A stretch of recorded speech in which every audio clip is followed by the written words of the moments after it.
What is up, YouTube? Gaming Hurricane here, back with another video. Today I'll be doing an updated tier list for classes this time around.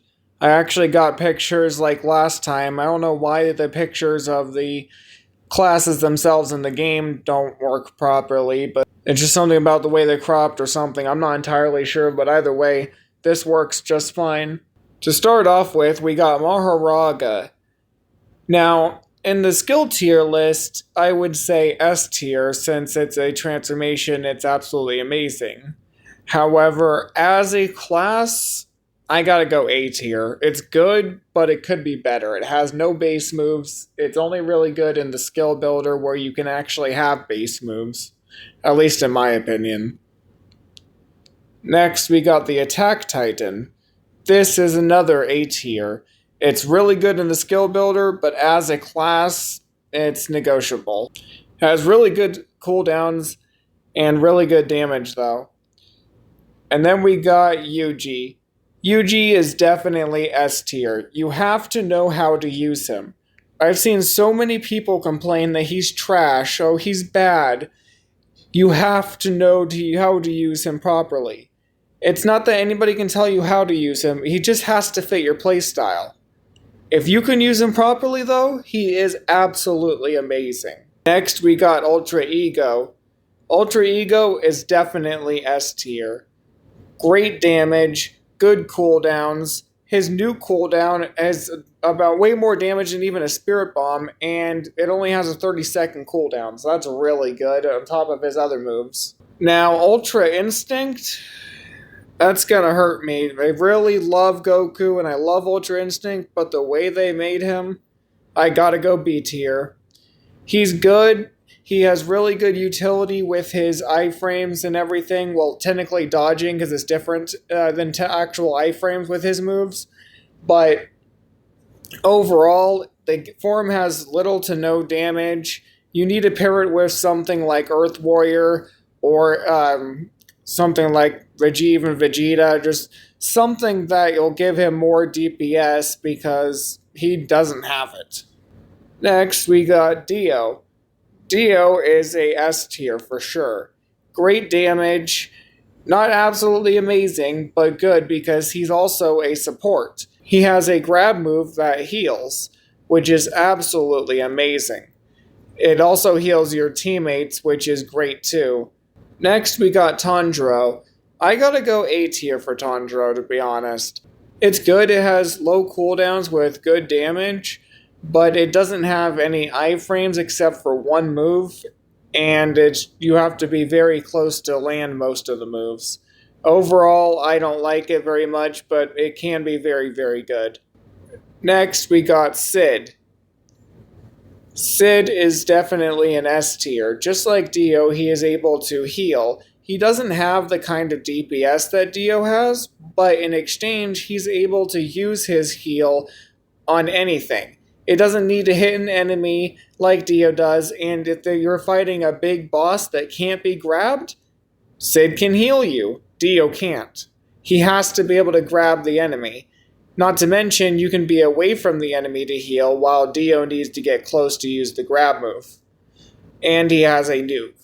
But his DPS overall isn't amazing. Next, we got Sans. I gotta go B tier for Sans. He's good. He has good abilities, but overall, it's just not great. Next, we got Saitama. Saitama, I gotta go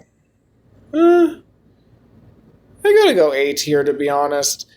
It's very, very powerful with the nuke moves that he has, but that's just it. The entire class is nuke based. You don't have any normal moves. You have to pair it with a normal class.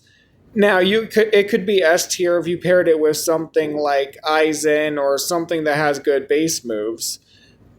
But if you pair it with another class that needs like a transformation or something, you're going to have a lot of times where you don't have any good moves. Next, we got Saber. Saber has always been an S tier for good reason. It may have good damage, but the best part of the class comes from every single move that it has having iframes. You can survive bosses that you shouldn't be able to due to how many iframes that it has. There's only one move in its entire arsenal that doesn't have iframes. Next, we got Super Saiyan Blue Vegeta. I gotta go B tier. He's not that good. He has good damage and decent cooldowns, but the cooldowns aren't low enough for how low the damage that he does. Next, we got Jotaro. I gotta go A tier for Jotaro. He's good, but he's basically a lower Dio. He doesn't have healing. He only has DPS. He does have slightly more DPS than Dio, but it's not by very much. Next, we got Yuta. Yuta is definitely an S tier. Yuta has very, very good base moves. The transformation moves are good, even though they are a little bit slower in DPS compared to the base moves, but they are cool and they are very good. Overall, if you know how to use the class, it's definitely an S tier. Next, we got Ant King. Ant King is a good C tier. It's a good beginner class when you don't have a lot of money. It does good damage, it has low enough cooldowns, it has movement, it has almost everything you want in a beginner class. It's very good. Now we got Kurama. Kurama used to be very good when there wasn't a lot of movement classes in the game. But now that there's so many forms of movement, Kurama just isn't really needed. Its damage isn't great, its cooldowns are good, but its hitbox is bad. Everything about it besides its movement speed is just bad. Next we got Guru. I'm putting him in B tier. He's definitely good, but his base moves don't seem to scale with strength, so they are pretty bad. But his transformation moves seem to be really, really good. I'm also putting Goku in B tier with Vegeta, just because of the fact that it's just like Vegeta, he doesn't have a ton of DPS, and his Spirit Bomb honestly needs to have a reduced cooldown for how little damage it does, since it's technically a mini nuke, not an actual nuke. Next we got Naruto. Naruto is definitely S tier. Very good damage, very good cooldowns, overall very solid. It can be a little hard to land his moves, but overall it's a very, very solid class and a lot of fun to use. Next we got Ichigo. Ichigo's another S tier, very good. Extremely good damage, good iframes on some of his moves, he has good movement. Overall, it's a very solid class, especially with the flash step, once that gets fixed. I don't know what's going on with that right now. Now, I gotta put Gojo in A tier.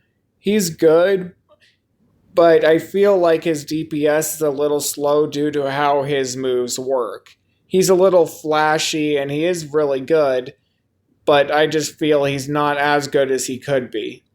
Now, Igris goes in C tier with Ant King. They're both very good beginner classes. Ant King has slightly more mobility, but Igris has more damage. The War Titan can go in D tier. It doesn't have good damage. It has good cooldowns, but not good damage.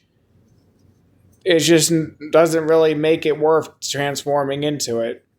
Vordox also goes in D tier. It's very, very bad. Colossal Titan, I would say, is C tier. It has good damage still, even after the nerf, but overall it's just not worth it. It's only really good for wave mode, in my opinion. If you want to use wave mode, it's good, but you still have to wait forever for it to come back, so it's only really good once every few waves. Well, depending on how long it takes you to clear a wave. Next we got Sukuna. Sukuna is definitely S tier.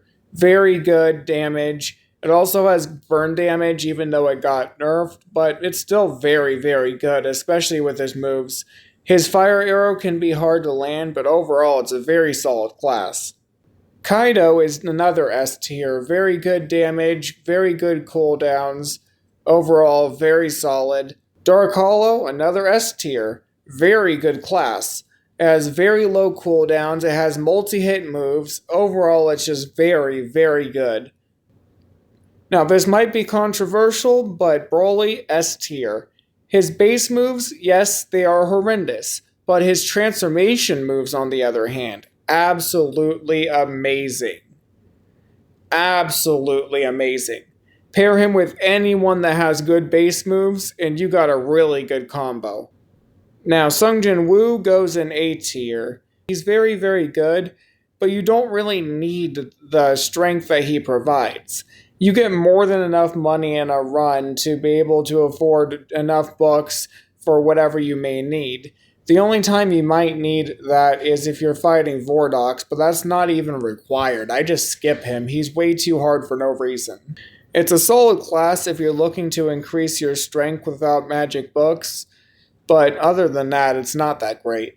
And then we got Gogeta. Definite S tier. Very good class, very good cooldowns, very good damage. It even has a ton of base moves because the transformation doesn't give any moves, which is absolutely amazing. The transformation gives a bunch of strength and speed. All the moves that this class has are good. It's absolutely amazing. But that was it for today's video, guys. If you like this type of content and want to see more, make sure to like and subscribe, and have a great day.